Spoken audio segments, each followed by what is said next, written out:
దేవుని గూర్చి చెప్పిన దేవుడే, దేవుని గూర్చి చెప్పిన దేవుడే. తన కొరకు ఆనాడు చెప్పాడు యేసే గదా, తన కొరకు ప్రతిరోజు చెప్పాలి నీవే గదా. తన కొరకు నువ్వు చెబితే దైవానివే, తన గూర్చి నువ్వు చెబితే దైవానివే. నీ కొరకు చూశాడు ఆ దేవుడే.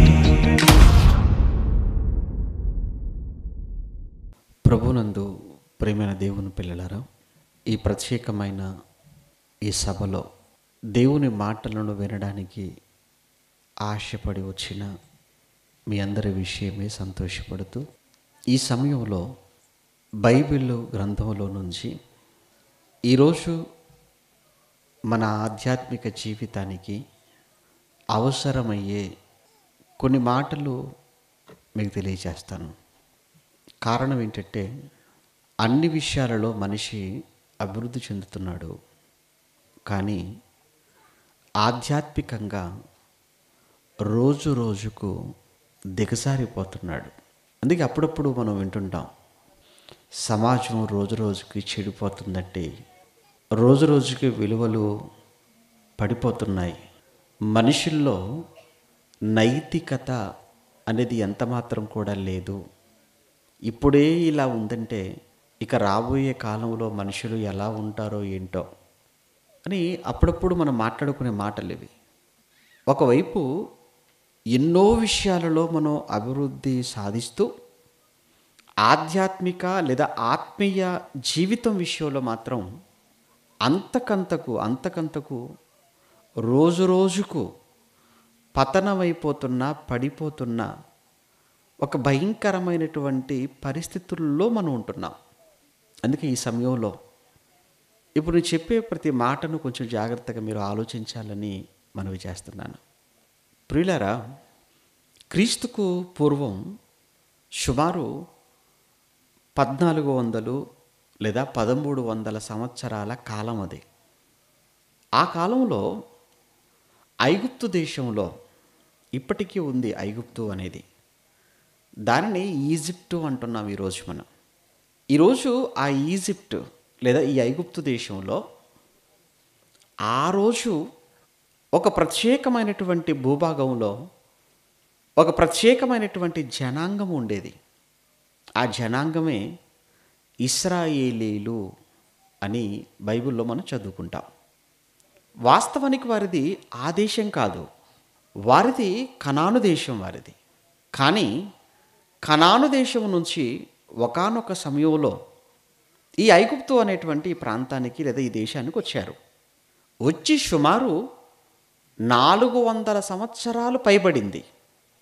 ఈ 400 సంవత్సరాలలో వారి జీవితం మారిపోయింది అక్కడ. అంటే ఒకప్పుడు చాలా గొప్పగా బ్రతికారు.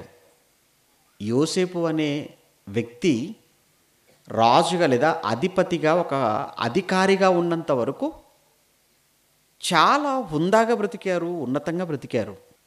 కానీ యోసేపు అనే వ్యక్తి మరణించిన తర్వాత క్రమక్రమంగా నెమ్మదిగా ఆ ఐగుప్తును ఏలుతున్నటువంటి రాజులు ఫరో అంటారు వారిని.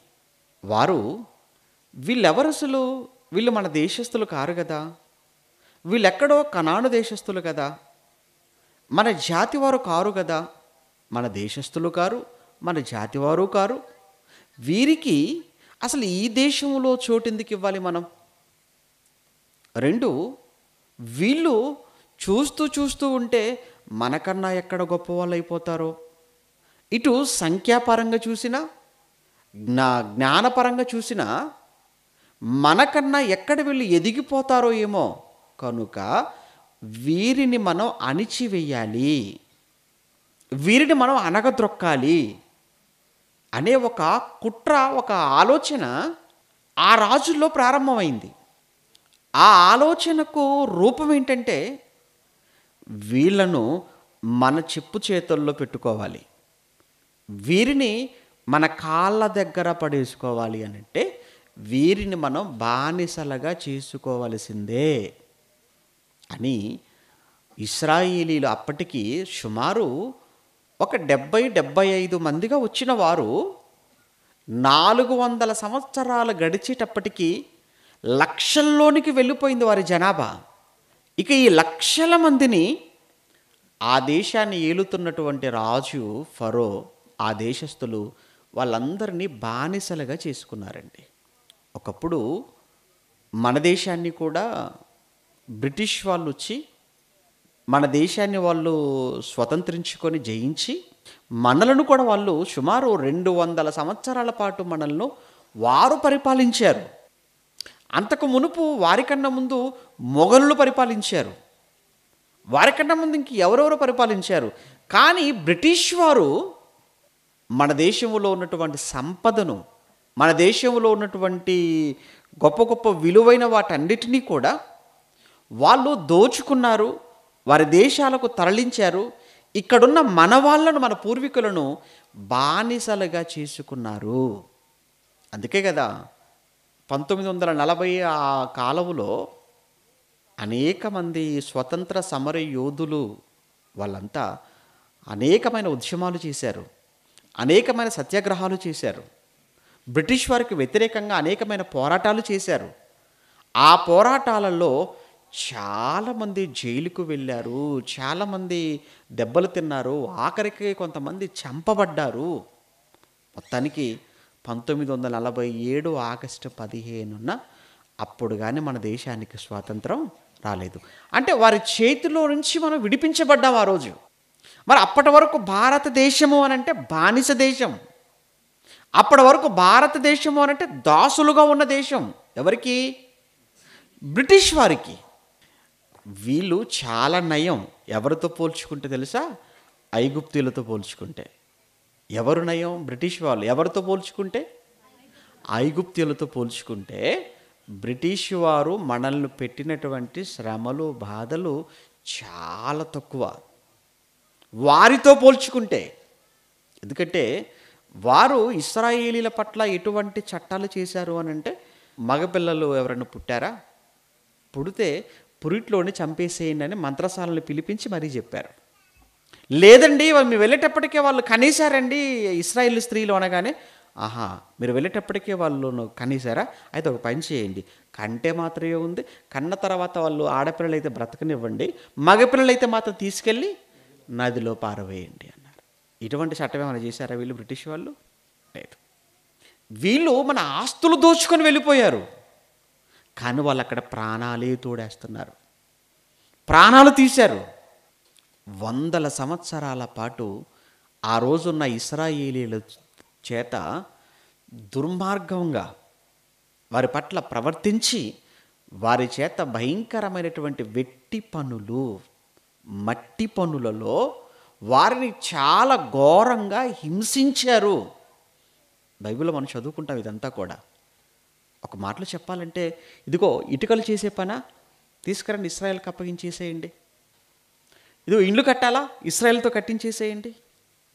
పట్టణాలు కట్టాలా, ఇశ్రాయేల్ తీసుకొచ్చి కట్టించేసేయండి. ఆఖరికి సమాధులు కట్టాలా, పిరమిడ్లు, అవి కూడా వీరి చేతనే కట్టించండి. అంటే మరి ఐగుప్తీయులు వాళ్ళు ఏమి కట్టరా, వాళ్ళు ఏమి చేయరా? వాళ్ళు ఏమీ చేయరు. మరి వాళ్ళు ఏం చేస్తారు? వాళ్ళు కేవలం వాళ్ళు అనుభవిస్తారు తప్ప ఐగుప్తీయులు మాత్రం వాళ్ళు ఏ పని చెయ్యరు. అంటే వారి ఇంట్లో పనులు మొదలుకుంటే వారు చస్తే కట్టే సమాధుల వరకు ఈ పనులన్నీ ఎవరు చేయాలట? ఇశ్రాయేలీలే చేయాలి. పనులు చెయ్యలేక ఏమండి వారిని అలాని పనికి తగినట్టుగా ఏమైనా డబ్బులు ఇస్తున్నారు అనుకుంటున్నారా? డబ్బులు లేవు, డబ్బులు లేవండి, జీతం లేదు. ఒకవైపు సరిగా తినడానికి తిండి లేక, మరోవైపు వారి ఆరోగ్యం ఎలా ఉన్నా పట్టించుకోకుండా పని చేస్తావా లేదా అని వాళ్ళ వెనకుండి మరీ బలవంత పెట్టి మాటల చేత, చేతల చేత వారిని హింసించి, బాధపరిచి, గాయపరిచి వారు అనుకున్న పని చేసేంత వరకు వాళ్ళని నిద్రపోనివ్వలేదండి. ఆ సమయంలో వాళ్ళు పని చేస్తూ ఏమనుకున్నారు తెలుసా? నిట్టూర్పులు విడిచిరి అని రాయబడుతుంది బైబిల్. నిట్టూర్పులు అంటే ఏంటి మాకు ఈ బాధలు, ఏంటి ఈ కష్టాలు, ఏంటి ఈ శ్రమలు, ఏంటి మా పట్ల ఇంత అన్యాయంగా ప్రవర్తిస్తున్నారు, ఇంత అన్యాయం జరుగుతుంటే, ఇంత ఘోరం జరుగుతుంటే, ఇంత దుర్మార్గం జరుగుతుంటే అసలు దేవుడు అనేవాడు ఉన్నాడా? ఉంటే ఇవన్నీ చూడకుండా ఉంటాడా? ఇన్ని జరుగుతున్నా దేవుడు మాట్లాడటం లేదంటే అసలు దేవుడు ఉన్నాడా అనే ఒక పెద్ద ప్రశ్న అండి ఇశ్రాయేలీలలో. ఆ నిట్టూర్పులు కాస్త ఏమైపోయాయో తెలుసా? మూలుగు వరకు వెళ్ళిపోయాయట. మూలుగు వరకు. మూలుగంటే బాధపడటం వేరు, దుఃఖపడటం, కన్నీళ్లు రాల్చటం. వీటన్నిటికంటే కూడా బాధాకరమైంది, ఘోరమైనది ఏంటంటే మూలుగండి. అట్టిక ఏడ్చే ఓపిక కూడా ఉండదు. అప్పుడప్పుడు చాలామంది ఏడ్చేటప్పుడు మీరు చూడండి, భర్త చనిపోయినా లేదా పిల్లలు చనిపోయినా ఆ భర్త శవం మీదనో పిల్లల శవం మీదనో పడి ఏడ్చి ఏడ్చి ఏడ్చి ఏడ్చి ఆఖరికి ఏడ్చే ఓపిక కూడా లేక మూలుగుతుంటారు చూసారు. ఆఖరిలో ఏడ్చే ఓపిక కూడా లేదు ఆ తల్లికి, ఏడ్చే ఓపిక కూడా లేదు భార్యకు. అప్పుడు వచ్చేది ఏంటంటే దానిని మూలుగంటారనమాట. ఇశ్రాయేలీల పరిస్థితి కూడా ఒకానొక రోజు అలా ఉందండి. ఆ మూలుగులో దేవుణ్ణి వేడుకున్నారట. ఆ మూలుగులో దేవునికి మొరపెట్టుకున్నారట. అయ్యా ఉన్నావా? ఉంటే ఒక్కసారి మా వైపు చూడవా? ఉన్నావా? ఉంటే ఒక్కసారి మా వైపు చూడవా? ఈ ఐగుప్తులైన వారు మా చేత ఎంతటి పనులు చేయించుకుంటున్నారో చూస్తున్నావు కదా, ఎంత బాధ పెడుతున్నారో చూస్తున్నావు కదా, ఎంత హింసిస్తున్నారో మీరు చూస్తున్నారు కదా. ఉదయం నుంచి సాయంత్రం వరకు పని చేయించుకొని సాయంత్రం వెళ్ళేటప్పుడు ఏమండి కూలి ఇవ్వకపోతే ఆ కూలివాడికి ఎలా ఉంటుంది చెప్పండి? ఉదయం నుంచి సాయంత్రం వరకు బాగా పని చేయించుకొని ఒక్కరోజు కూలి ఇవ్వకుండా వెళ్ళు నేను ఇవ్వను అనంటే ఎలా ఉంటుందండి? నీకు ఒక్కరోజు పని చేయించుకొని కూలి ఇవ్వకపోతేనే నీకు ఇంత బాధగా ఉంటే, ఒక నెలంతా పని చేయించుకొని నెల తర్వాత నీకు జీతం ఇవ్వకపోతే ఇంత బాధగా ఉంటే, వారి చేత సంవత్సరాల తరబడి వారి చేత పని చేయించుకొని వారికి కూలి ఇవ్వకపోతే, వారిని బాగా హింసిస్తే, రాత్రనక పగలనక ఎప్పుడు పడితే అప్పుడు పని పని పని పని అని వాళ్ళ ప్రాణాలు తోడేస్తే వాళ్ళకి ఎలా ఉండాలంటారు చెప్పండి? అందుకే మూలుగు అనేటువంటి పదప్రయోగం చేయబడింది బైబిల్లో. ఇక వారి మూలుగును దేవుడు విన్నాడట. మొత్తానికి దేవుడు విన్నాడు. వారి మూలుగు విన్న దేవుడు వారిని జ్ఞాపకం చేసుకున్నాడు. వారిని జ్ఞాపకం చేసుకున్న దేవుడు అక్కడి నుంచి దేవుడు వారిని విడిపించటానికి ప్రయత్నాలు ప్రారంభించాడు. మొత్తానికి ఆ ప్రయత్నాల ఫలితమే మోషే ద్వారా వారందరినీ కూడా ఐగుప్తు నుంచి విడిపించాడు. ఇక వారందరినీ కూడా మోషే ఐగుప్తు నుంచి విడిపించడానికి ఈ మధ్యకాలంలో జరిగినటువంటి తీర్పుల గురించి మీరు చాలాసార్లు విన్నారు. ఐగుప్తు దేశం మీదకి దేవుడు ఎన్ని రకాల తెగుళ్ళను రప్పించాడట? 10 రకాల తెగుళ్ళు. ఇవన్నీ కూడా ఎవరు చూస్తుండగానే జరిగాయి? ఇశ్రాయేలీలందరూ చూస్తున్నారు కదా. అవన్నీ ఐగుప్తీయులను బాధ పెడుతున్నప్పుడు, ఐగుప్తులకు తీర్పు తీరుస్తున్నప్పుడు ఇశ్రాయేలీలు చూస్తున్నారు కదా. అవన్నీ చూస్తూనే ఉన్నారు. విషయం ఏంటంటే ఒకే దేశంలో ఉన్న ఐగుప్తీయులను బాధ పెడుతున్నాయి తెగుళ్ళు, కానీ వీళ్ళని మాత్రం అవి ముట్టుకోవడం లేదటండి. ఎంత ఆశ్చర్యం అండి! ఏంటి వీళ్ళు తాగే నీళ్ళు బాగున్నాయట, కానీ వాళ్ళు తాగే నీళ్ళు మాత్రం రక్తంగా మారిపోతున్నాయి. వాళ్ళ ఇండ్లలో కప్పలు వస్తున్నాయట, కానీ వీళ్ళ ఇంటిలోనికి మాత్రం కప్పలు లేవు. వాళ్ళున్న ప్రాంతాలు, ఐగుప్తీయులున్న ప్రాంతాలన్నీ కూడా చీకటితో కమ్ముకుందట, కానీ వీళ్ళున్న ప్రాంతంలో మాత్రం వెలుగుందట. అద్భుతం కాదండి అది? ఆశ్చర్యం కాదు అది? అంటే ఇవన్నీ జరుగుతున్నప్పుడు వాళ్ళు ఏమనుకుంటారు చెప్పండి? ఇదిగో మా ఉసురు తగిలింది వాళ్ళకు, మన భాషలో అంతే కదా. మరి ఇన్ని సంవత్సరాలుగా మమ్మల్ని కష్టపెట్టి, ఏడిపించి, బాధపెట్టి, హింసించి ఇంత చేసినందుకు ఈరోజు వీళ్ళకు బాగా జరుగుతుంది. ఇది ఎందుకు చెప్తున్నాను అని అంటే, మీరు కూడా ఒకవేళ ఎవరినైనా అలానే మీరు కష్టపెడుతున్నారేమో, ఎవరినైనా మీరు ఒకవేళ అలా బాధ పెడుతున్నారేమో, మీరు ఒకవేళ అలానే మీరు కష్టపెడితే, మీరు అలానే బాధ పెడితే, మీరు అలానే ఎవరినైనా మీరు హింసిస్తే ఒకానొక రోజు దేవుడు మీకు కూడా తీర్పు తీరుస్తాడు. దేవుడు అన్యాయస్తుడు కాదు, దేవుడు పక్షపాతి అసలు కానే కాదు. ఇప్పుడు ఇవన్నీ కూడా చూశారు. మొత్తానికి దేవుడు వారిని అక్కడి నుంచి ఐగుప్తును దాటిస్తున్నాడు.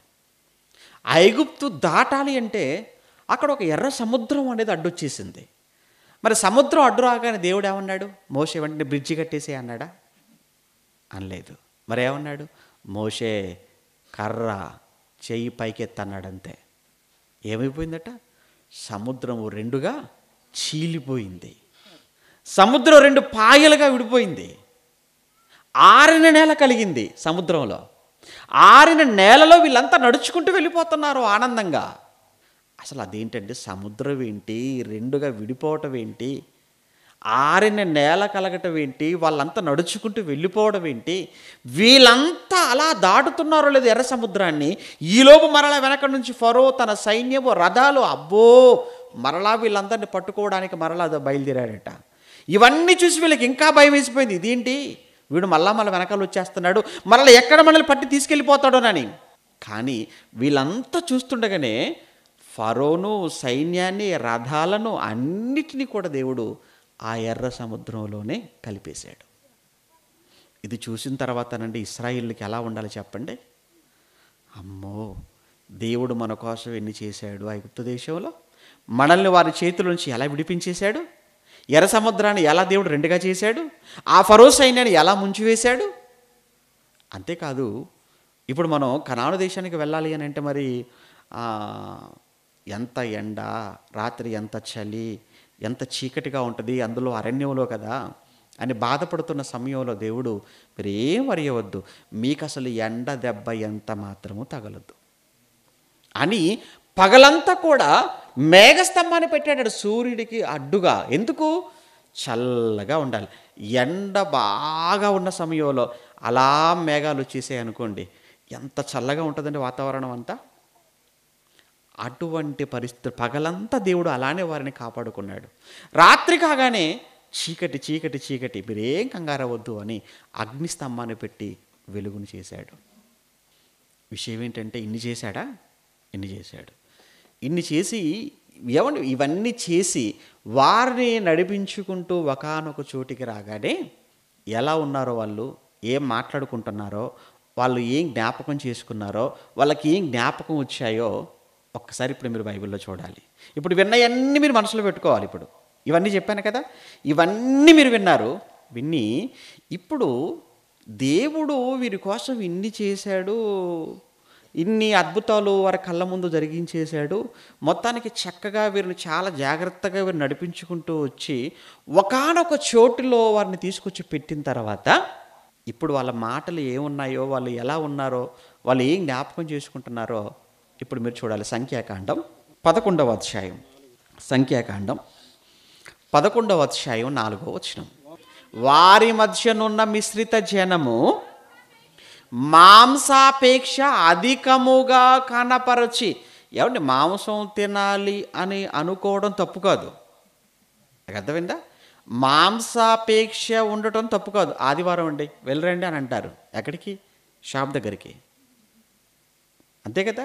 ఆదివారం వచ్చిందంటే ఖచ్చితంగా ఆ రోజు మనం చర్చికి వెళ్ళినా వెళ్ళకపోయినా చికెన్ మాత్రం కావాలి మనకు, అంతే కదండి. చర్చికి వెళ్ళినా వెళ్ళకపోయినా ఆ రోజు ఖచ్చితంగా మధ్యాహ్నానికి మటన్ ఉండాల్సిందే. తినడం అప్పుడప్పుడు తినడం తప్పు కాదండి. నేను అది లేనిది నేను అస్సలు ముట్టను అంటారు కొంతమంది. అప్పుడప్పుడు తినటం అంటే పర్వాలేదు, కానీ కొంతమంది గొప్పగా చెప్పుకుంటారులేండి. మా వాడికండి అసలు నీసు లేదండి ముద్ద దిగదండి, ఏదో ఒకటి ఉండాలి. అయితే అప్పుడు అనిపించిందండి, వీడు ఇక్కడ ఉండాల్సిన వాడు కాదు, ఆ కాలంలో ఉండవలసిన వాడు, ఈ జనంలో ఉండవలసిన వాడు, అంతే కదండి. మరి ఎట్లొచ్చాడో ఏంటో ఇక్కడికి. ఆ రోజు అక్కడ ఉన్నట్టు బాగుండేది. మాంసాపేక్ష తప్పు కాదు, మాంసాపేక్ష అధికముగా కనపరిచి అన్నాడు అక్కడ. అది మాంసాపేక్ష అధికముగా కనపరిచి ఇశ్రాయేలీలను మరలా ఏడ్చి, అంటే ఇంతకీ ఎందుకు ఏడ్చారు, దేనికోసం ఏడుస్తున్నారు? మాంసం కోసం. మాంసం లేదని ఏడుస్తున్నారు అని అంటే ఎంత పిచ్చండి మాంసం అంటే. మాంసం అంటే ఇంత పిచ్చా, ఏడ్చే అంతనా?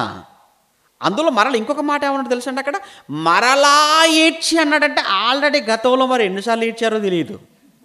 అంతే కదండి, మరలా ఏడ్చి అన్నాడంటే అంత మునుపు ఒకసారి ఏడ్చారా? ఏడ్చారు, అందుకే ఇప్పుడు మరలా ఏడ్చి అన్నాడు. పోనీ ఏడ్చారండి, అంతవరకు కూడా నాకు ఏమనిపించలేదండి. ఏడ్చారు అన్నంత వరకు కూడా నాకు పెద్దగా బాధ అనిపించలేదు. ఇప్పుడు నెక్స్ట్ మాట్లాడుతున్న మాటలు చూడండి ఎలా ఉన్నాయి. మీకు కూడా పిచ్చి కోపం వచ్చిందండి ఆ మాటలు చదివితే. మీరు కూడా కోపడతారు. మరి మీరు నేనే కోపడితే దేవుడు కోపడలో తప్పే ఉంది చెప్పండి. నువ్వే చేసావు వాళ్ళ కోసం, ఇశ్రాయేళ్ల కోసం. నువ్వేమైనా చేసావా? నువ్వేం చేయలేదు. నేనేమైనా చేశానా? నేనేమీ చేయలేదు. ఏమీ చెయ్యని మనకే చదువుతుంటేనే ఇంత కోపం వస్తే, ఎన్నో చేసి ఇక్కడ దాకా తీసుకుని వచ్చిన దేవుడికి వాళ్ళు మాట్లాడుతున్న మాటలు వినటానికి ఎంత కోపం రావాలో మీరు ఆలోచించాలి. చూద్దాం, ఇప్పుడు చదవండి ఈ మాటలు. మాకు ఎవరు మాంసం పెట్టుతారు? ఎవరు పెడతారు? ఇప్పటివరకు ఎవడు పెట్టాడు రా మీకు? ఇప్పటివరకు మీకు ఎవడు పెట్టాడు? దేవుడే కదా. ఇప్పుడు కూడా ఆయనే పెడతాడు. మళ్ళీ ఏంటి మాటలు ఏంటి? మాకెవరు మాంసము పెట్టుదురు? ఐగుప్తులో మేము ఉచితముగా, చూడండి అలా మాటలు, మేము ఐగుప్తులో ఉచితముగా తినిన చేపలు, కీరకాయలు, దోసకాయలు, కూరగాయలు, ఉల్లిపాయలు కూడా గుర్తుంచుకున్నారండి, మర్చిపోకండి. ఏంటి ఉల్లిపాయలు? నెక్స్ట్ తెల్లగడ్డలు. ఏంటి తెల్లగడ్డలు, కూరాకులు, ఏమంటే బీరకాయలు, దోసకాయలు కూడా జ్ఞాపకం వచ్చాయా? ఏంటి ఇవి జ్ఞాపకం వచ్చాయా? నేను అడుగుతున్నాను. ఇవి బాగానే జ్ఞాపకం, ఏం తిన్నారో బాగానే జ్ఞాపకం ఉంది. దేవుడు ఏం చేశాడో మర్చిపోయారా? మీరు తిన్న తెల్లగడ్డను గుర్తుపెట్టుకున్నారే, మీరు తిన్నటువంటి కూరాకులను కూడా గుర్తుపెట్టుకున్నారే. దేవుడు చేసినవి మర్చిపోయారా?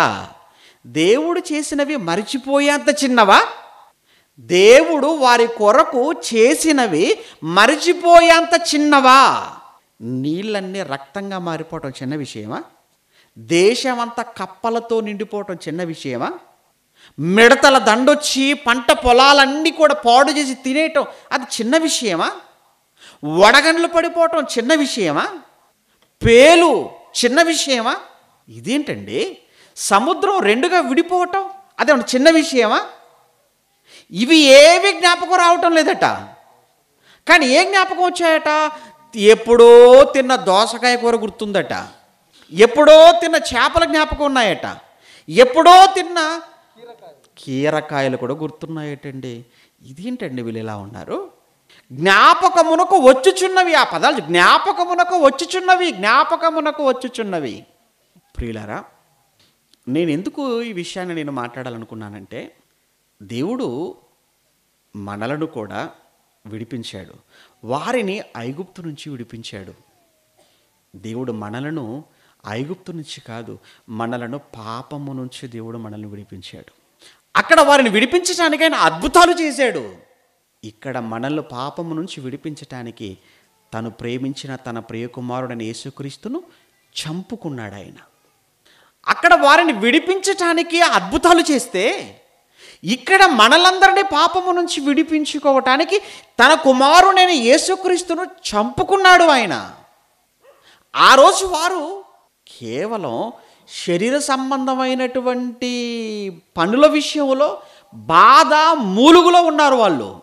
కానీ మనం క్రీస్తులోనికి రాక మునుపు, పాపము నుంచి విడిపించబడక మునుపు మన స్థితి గురించి పౌలు గారు మాట్లాడతారు. మీరు మీ పాపముల చేతను అపరాధముల చేతను, ఎఫెసీ పత్రిక 2:1 మీరు మీ పాపముల చేతను అపరాధముల చేతను చచ్చిన వారై ఉండగా అన్నాడు.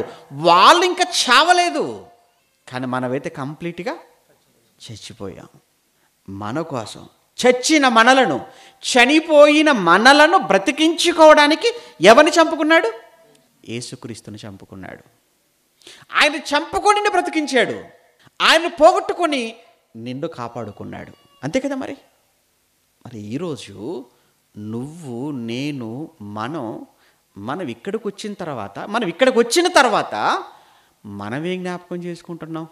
మనం ఇక్కడ దాకా వచ్చిన తర్వాత ఇప్పుడు మనమే జ్ఞాపకం చేసుకుంటున్నాం. చెప్పండి, మనం దేవుడు మన పట్ల చేసిన క్రీస్తు త్యాగాన్ని మనం ఏమైనా జ్ఞాపకం చేసుకుంటున్నామా? అందుకేనండి అది మనం మర్చిపోతాం గనుకనే ఎప్పుడూ మనం మర్చిపోకుండా ఉండాలని ఆయన మరణానికి సాదృశ్యమైన ఇదిగో ఈ ప్రభువు వల్ల అనే కార్యక్రమాన్ని ఎప్పుడు కూడా చేసుకుని మన ముందు పెట్టి వెళ్ళిపోయాడు ఆయన. అందుకే ఆయన నన్ను జ్ఞాపకము చేసుకున్నటకై దీనిని ఎందుకంటున్నాడు ఆ మాట?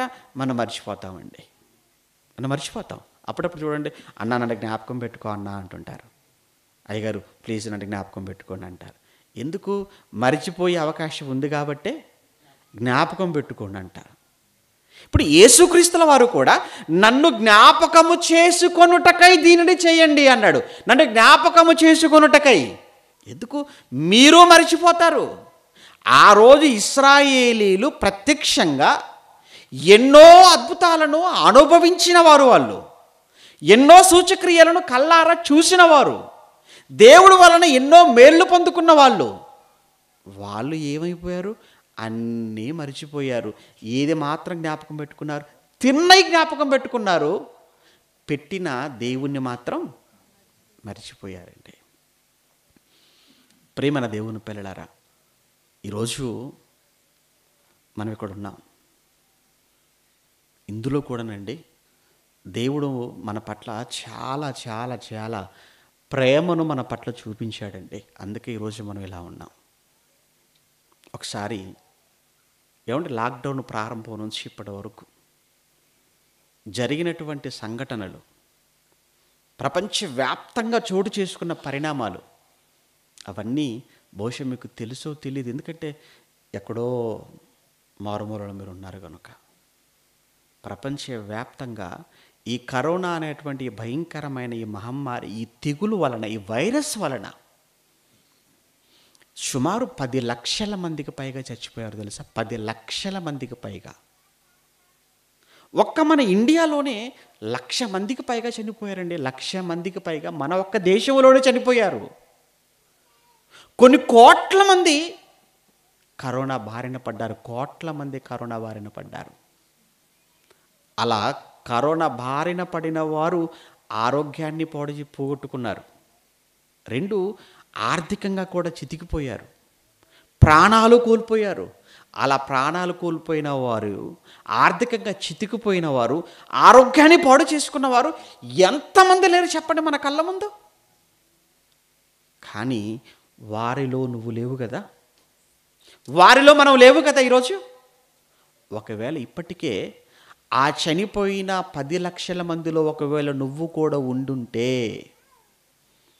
ఈ పాటికి నువ్వు సమాధిలో, శ్మశానంలో, నీ ఫోటో ఇంట్లో గోడకు ఒక దండ, ఇప్పటికే దినాలు కూడా నీకు అయిపోతాయి. కానీ ఉన్నావు అంటే ఒక్కసారి దేవుడు నీకు చేసినటువంటి మేలు కాదు ఇది? దేవుడు నీ పట్ల చూపించిన ప్రేమ కాదు? ఇవి జ్ఞాపకం చేసుకోవాల్సింది కాదా ఇది? తండ్రి ఏంటి, నాకన్నా ఆరోగ్యంగా ఉన్నవాళ్ళు, నాకన్నా అందంగా ఉన్నవాళ్ళు, నాకన్నా ధనం ఉన్నవాళ్ళు, అందంగా ధనం ఉండి, అధికారం ఉండి, ఆరోగ్యం ఉండి, ఎన్నో విషయాలలో గొప్పవారు అనుకున్న వారే దీని బారిన పడి ఏమి చెయ్యలేక చేతులెత్తేసి ప్రాణాలు పోగొట్టుకొని ఇప్పటికే సమాధిలోనికి వెళ్ళి మట్టిలో మట్టిగా కలిసిపోతే, వారిలో ఒకరి వలె నేను ఉండకుండా ఈ రోజుకు నన్ను బ్రతికించి ఇక్కడ తీసుకుని వచ్చి కూర్చోబెట్టావే. ఎవరు జ్ఞాపకం చేసుకుంటున్నారు చెప్పండి? ఇక్కడికి వచ్చి కూడా, దేవా ఇల్లు లేదు, దేవా తండ్రి ఉద్యోగం లేదు, నాయనా ఆరోగ్యం లేదు అంటే ఇది ఎలా ఉండదు తెలుసా? మేము ఐగుప్తులో ఉన్నప్పుడు కీరకాయలు, దోసకాయలు ఈ టైపే ఉంటాయి ఈ ప్రార్థనలన్నీ కూడా. అన్నిటికన్నా భయంకరమైన ప్రమాదంలో నుంచి, భయంకరమైన విపత్తులో నుంచి తండ్రి మమ్మల్ని కాపాడావే, మమ్మల్ని కాపాడుకున్నావు కదా. ఎందుకు కాపాడుకున్నావు? ఏం చెయ్యాలని అని ఏ రోజైనా మీరు అడుగుతున్నారా మీరు చెప్పండి? మీ చుట్టూ జరుగుతూనే ఉన్నాయి కదా, మీరు టీవీలో చూస్తూనే ఉన్నారు, పేపర్లు చదువుకుంటూనే ఉన్నారు, సెల్ ఆన్ చేస్తే అవే వార్తలు. మరి ఇవన్నీ మీరు చూస్తూ, వింటూ, చదువుతూ కూడా ఒకవేళ ఈ పాటికి వారందరిలో ఒకరి వలె నువ్వు కూడా అయిపోతే, ఈ పాటికి నీకు భార్య ఎక్కడ, నీకు భర్త ఎక్కడ, నీకు తల్లి ఎక్కడ ఉండేది, తండ్రి ఎక్కడ, పిల్లలు ఎక్కడ ఉండేవారు?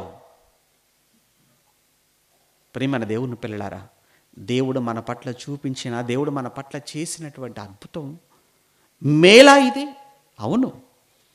ఎందుకంటే ఎక్కడో ఆయనకు ఒక చిన్న ఆశ, చూద్దాం వీడిని బ్రతికించుకుంటాను, నా కోసం బ్రతుకుతాడేమో, వీడిని కాపాడుకుంటాను, నన్ను గొప్ప చేస్తాడేమో, నా వాక్యాన్ని గొప్ప చేస్తాడేమో, నన్ను నిలబెడతాడేమో సమాజంలో అని దేవుడికి ఎక్కడో నీ మీద ఉన్న ఆ నమ్మకం నిన్ను ఈరోజు సజీవంగా నిలవబెట్టిందన్న సత్యం నువ్వు మర్చిపోకూడదు. కానీ ఇప్పుడు కూడా నువ్వు ఇంకా లోక సంబంధమైనటువంటి కోరికలు దేవుడు ముందు పెట్టి, లోక సంబంధమైన ఆలోచనలతోనే, శరీర సంబంధమైన వాటితోనే ఇప్పటికీ నువ్వు ఉన్నావు అని అంటే, ఏమంటే ఇశ్రాయేలీయులకు దేవుడు అంత చేస్తే, ఎలా అయితే శరీరం కోసం, తిండి కోసం అడిగి దేవుడికి కోపాన్ని రప్పించారో, నిన్ను ఆయన పాపము నుంచి విడిపించి నిన్ను పరలోకానికి నడిపిస్తున్నాడు కదా.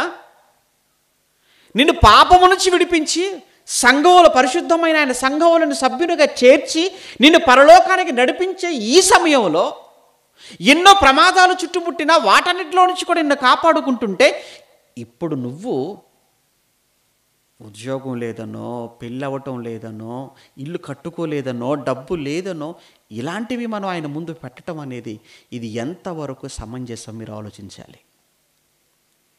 ఏమండి, అన్నిటికన్నా గొప్పది ఏముంది చెప్పండి? మన ప్రాణమే. మన ప్రాణం కన్నా గొప్పది ఏదైనా ఉందనుకుంటున్నారా మీరు? మీ ప్రాణం కన్నా గొప్పది ఏదైనా ఉందా? ఏది మన ప్రాణం కన్నా గొప్పది కాదు కదండి. అందుకే కదా డాక్టర్ గారు ప్రాణం పోద్ది అనగానే వెంటనే మనం ఏం ఆలోచిస్తామో తెలుసా?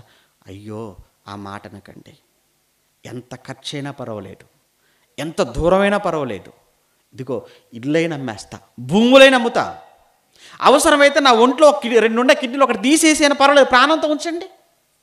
ఎందుకు? ప్రాణం అంటే అంత తీపా నీకు? ప్రాణం అంత విలువైనదా? మరి ఇంత విలువైన ప్రాణాన్ని ఈ రోజు వరకు నిలబెట్టింది ఎవరు? మరలా నీ ప్రాణమే విలువైనది, బ్రతుకుండటమే గొప్ప అని నువ్వు అనుకున్నప్పుడు మరలా దేవుడి దగ్గరకు వచ్చి ఏం అడగాలనుకుంటున్నారు మీరు చెప్పండి? దేవుడు ఏమి చేయలేదా? దేవుడు ఏమి చేయలేదా? ఎందుకు చేయలేదండి? ఇశ్రాయేలులకు అర్థం కాలేదండి. అన్ని చేసిన, అన్ని కళ్ళ ముందు జరిగించిన, ఎలా అయితే ఆ తిండి కోసం ఆలోచించి దేవుడు కోపానికి లోనై ఎలా అయితే వాళ్ళు నరకానికి వెళ్ళిపోయారో, ఈరోజు నువ్వు, నేను, మనము దేవుడు మనం పాపములో చచ్చిపోయిన స్థితిలో తన కుమారుని రక్తము ద్వారా మనల్ని పవిత్రపరుచుకొని సంఘములోనికి దేవుడు మనల్ని చేర్చి మరలా సంఘములో సభ్యులుగా కొనసాగుతున్న ఈ కాలంలోనే మన చుట్టూ వచ్చిన ఎన్నో ప్రమాదాలు, ఎన్నో భయంకరమైన రోగాలు, వాటిలో దేని బారిన నువ్వు పడకుండా, ఒకవేళ పడినా దేవుడు మరలా నిన్ను కాపాడుకొని నేను మరలా తీసుకుని వచ్చి సంఘంలో కూర్చోబెడితే ఏం అడుగుతున్నారు దేవుని చెప్పండి? ఏం అడుగుతున్నారు? ఏం అడగాలి? లోకం శరీర సంబంధమైన అడుగుతారా? ఒకవేళ అలా అడిగితేనండి ఒక మంచి మాట చూసుకొని ముగించుకుందాం.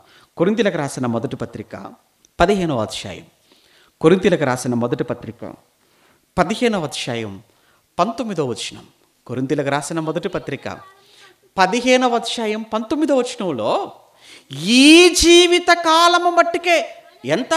ఇప్పుడు నీ వయసు ఎంత? ఒక 50 ఏళ్ళు. ఇంకెంతకాలం ఉంటావు? మహా అయితే ఒక గట్టిగా ఒక 10, అంతేనా?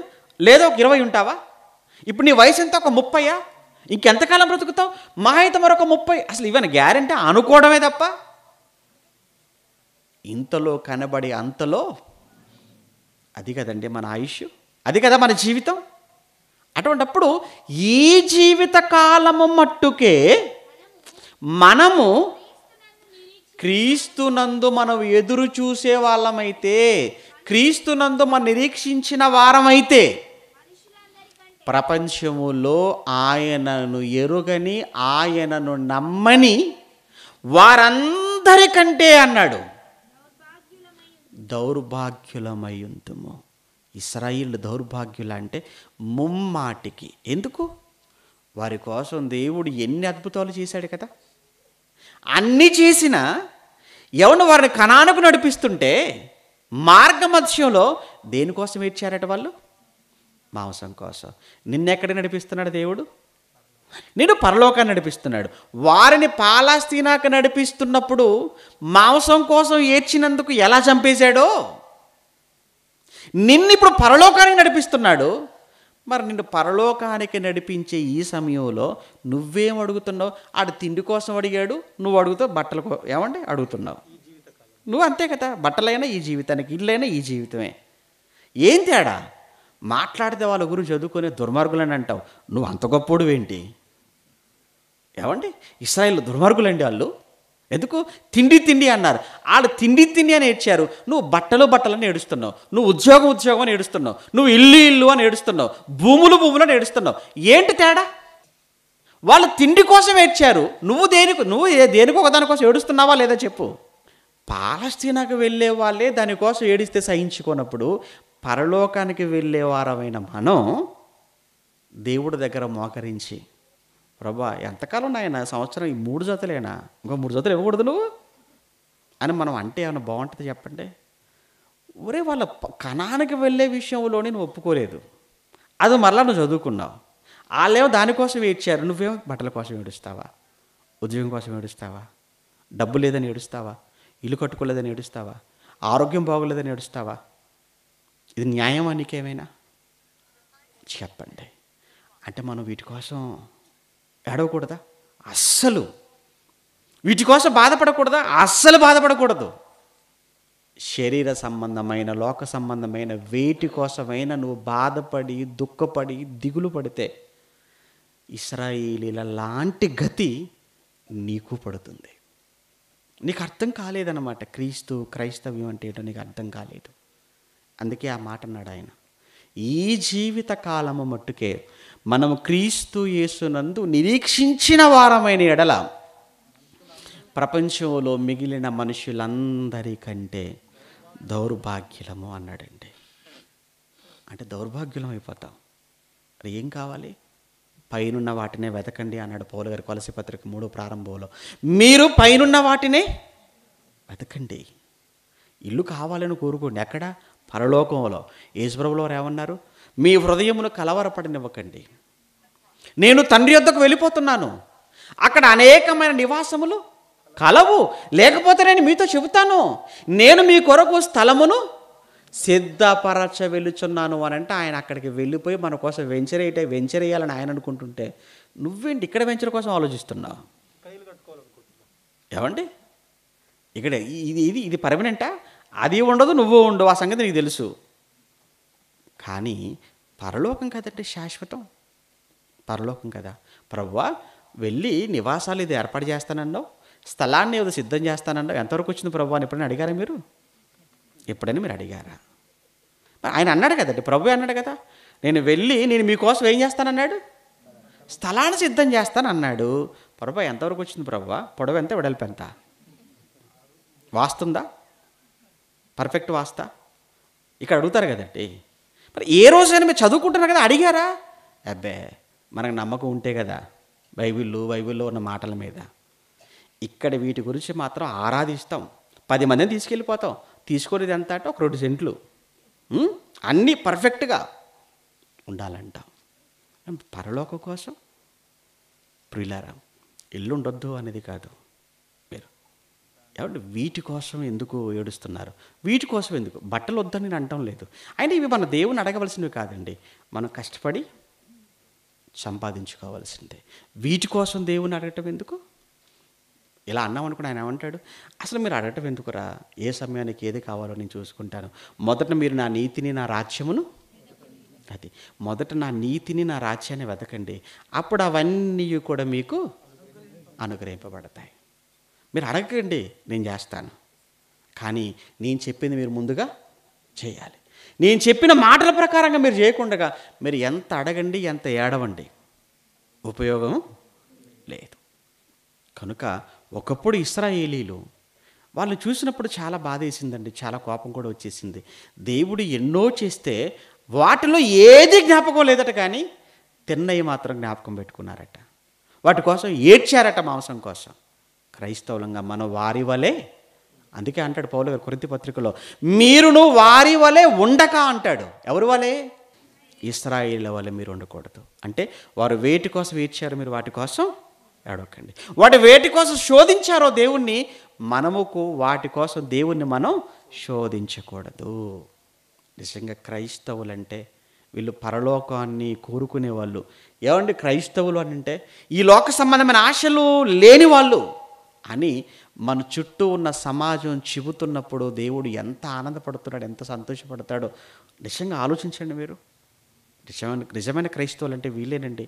వీళ్ళకు ఏమండి అది తినాలి, ఇది తినాలి, అది కట్టాలి, ఇది కట్టాలి, ఏమీ లేవండి వీళ్ళకు.